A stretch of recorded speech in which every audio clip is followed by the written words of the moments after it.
And several weeks before I could work on the farm, and finally when I secured a place, it was almost starvation wage, 40 cents per day. This was better than being forced to roam the streets and beg, so I gladly accepted the offer, determined to work my way up to better things. By keeping my eyes open, always attending to duty, and doing more rather than less than was required of me, I soon succeeded in having my wages raised. Genius G and 1900. Still, Genius G wanted more, not just more. He dreamed of farming for himself, lacking the books to buy some land. He did the next best thing. He rented land from J.T. Williamson, 9 acres for the use of his land, his tools, and the team. And his team. Genius G agreed to pay J.T. with the share of crop. Genius G planted white potatoes on 1/3 of the 9 acres.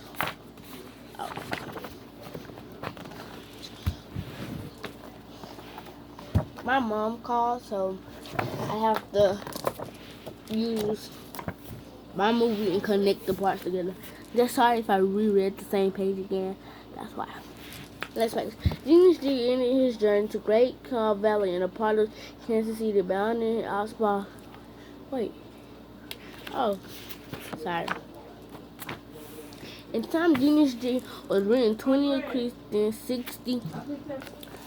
In time, Genius G was written 20 acres, then 66 acres, growing more and more spuds. And he kept hoping for a farm of his own. Hopping side alongside him was Matilda E.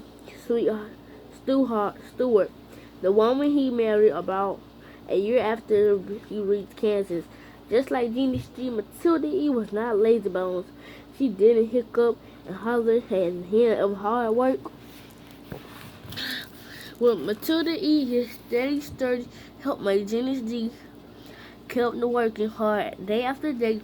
Dawn to dusk came true, dark, and the couple swept away as a day weary in one-room shop. Week after week, Genius G and Matilda E. put off purchasing trips and trinkets. They only bought needful things that way they could save of every spare dollar, dime, nickel, every spare penny too. This money came from the crops they sold and from other work they did on the side, such as chopping firewood in the winter to sell to town folks.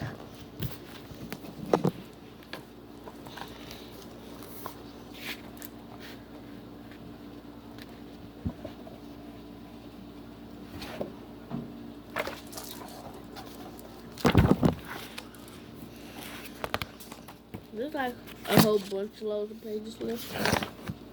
Anyways,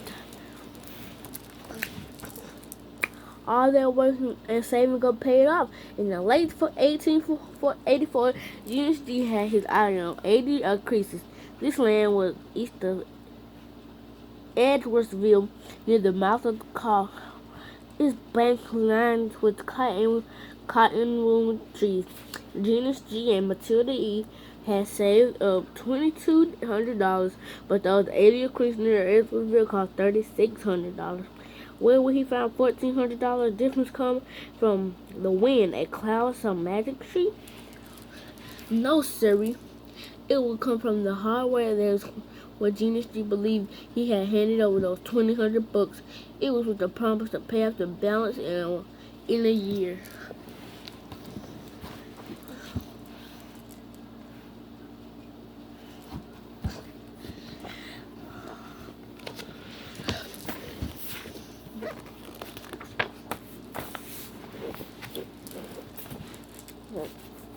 Right quick, Genius G went to work turning those 80 acres into a real farm.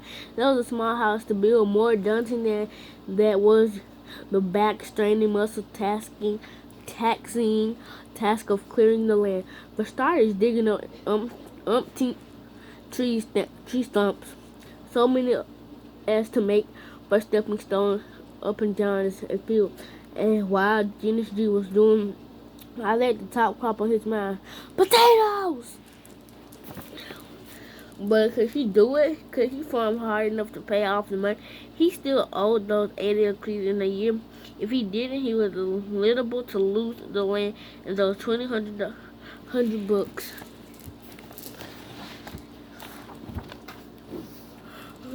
See, this is what he potatoes. You guys see the picture? That's what it.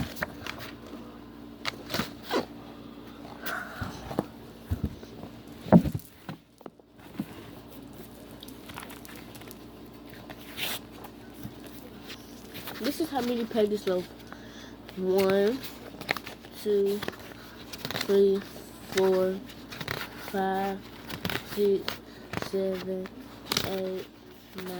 9 pages left. Actually, 18 20s. Anyways, let's go. Negative natterings of the naysaying neighbors take their way to Genius Jesus.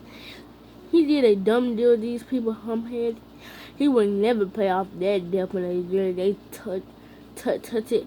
When they looked into Genius G's future, those naysaying neighbors saw nothing but failure.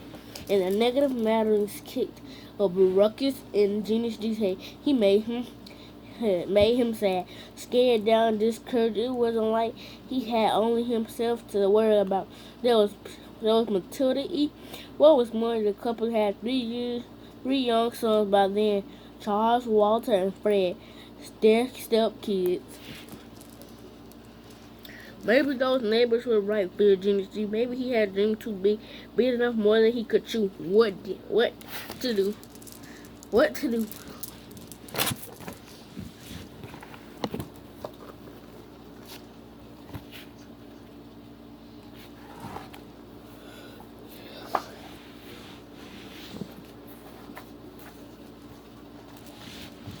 I'm gonna try to show y'all and we did it at the same time. Okay.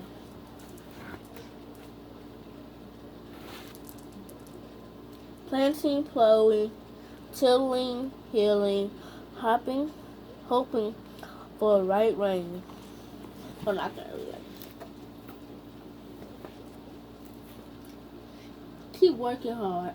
Keep working hard. Planting, plowing, tilling, healing, hoping for right rain. Watching potato vines grow, then waiting for their bloom. Keeping his courage under the searing sun in the face of hot heavy winds. Plus, Genius G had to be ever ready to battle blisters, beetles, roly-polies, and other pest potatoes. Come harvest time, more hard work. Working hard work. True to his word, Genius G paid off the money and he owed in a year. It was pretty risky business, paying out every dollar we had saved by 5 years' work and clothes, living and running ourselves $1,400 in debt. When we wanted at home for our own, and knew that I should succeed much better. When I was telling sure that I could own my car my own, Genius G in 1900. Once though the 80 eclipse was really his, can you guess what Genius G decided to do? Can y'all guess what Genius G decides to do? I think I know. My guess, comment down below what you think. Well, my guess is he's going to try to start his own potato farm. Or a farm. Let's see. Look at the picture. I think I was right.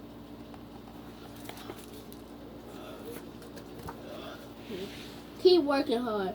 In time, Genius G bought more land in the Great Coal Valley, all told more than 500 acres. And a year after the year, he kept working hard. So hard that in 1894, the Kansas black man called him the potato king of his county, which was Wyandotte. So high that in the 1900s, the Indianapolis Recorder hailed him the potato king of the whole sunflower state. Then in 1902, Genius G was crowned potato king of the world. He had grown 12,000 plus more bushels of potatoes than anybody else. I will show you guys the pictures of how many potatoes had Genius G grown that year? 72,150 bushels, or about 4 million pounds of spud. But another way, roughly 12 million potatoes. Potato math. 1 bushel equals about 60 pounds. 1 pound, about 3 potatoes.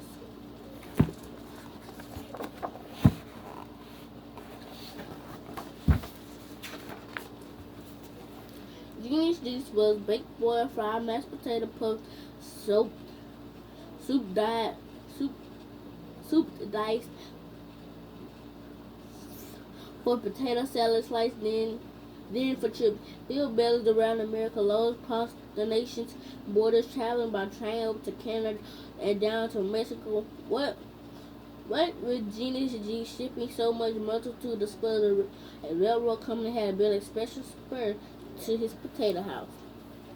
Evenings after the farmer, after the Evenings after all the fame, farmer Genius G kept working hard, kept loving his rich dark earth, lining up the furrows his plows turned up to chocolate waves.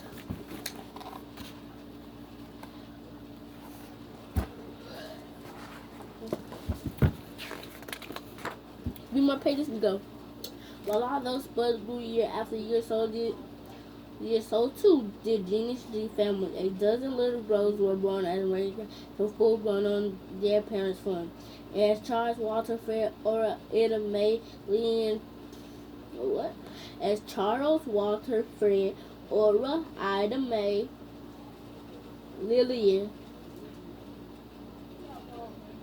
Genius G. Jr. Sylvester into John Cornelius and Theodore they too learned the land, the hundreds of acres planted in potatoes. The particles sown with other crops like cabbage and carrots, corn. There were fruit trees too. So here we are. Every one of my boys farmer came. One of my girls married to a farmer. Every man, boys of them in overalls and working. I want these boys and girls of mine stay on the land.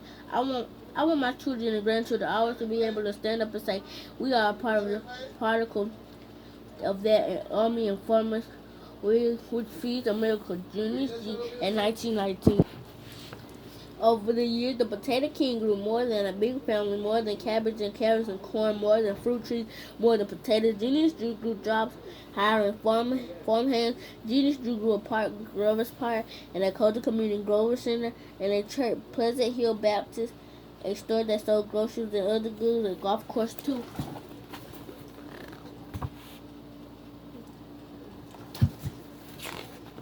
Ooh, this one.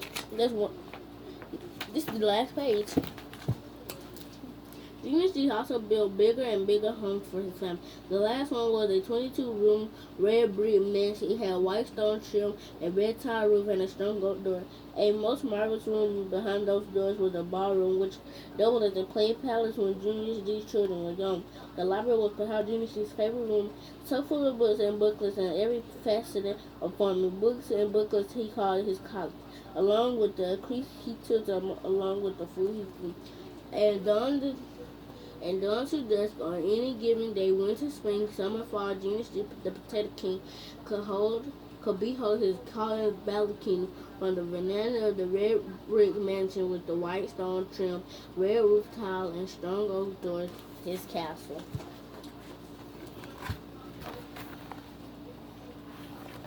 The end.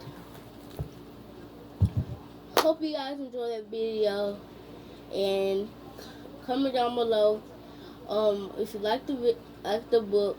It's an AR test. The quiz number is 198037, no spaces. And yeah, comment down below if you guys want to see more book series. And yeah, bye. And this book, if you don't want to do the quiz number, is No Small Potatoes. Bye.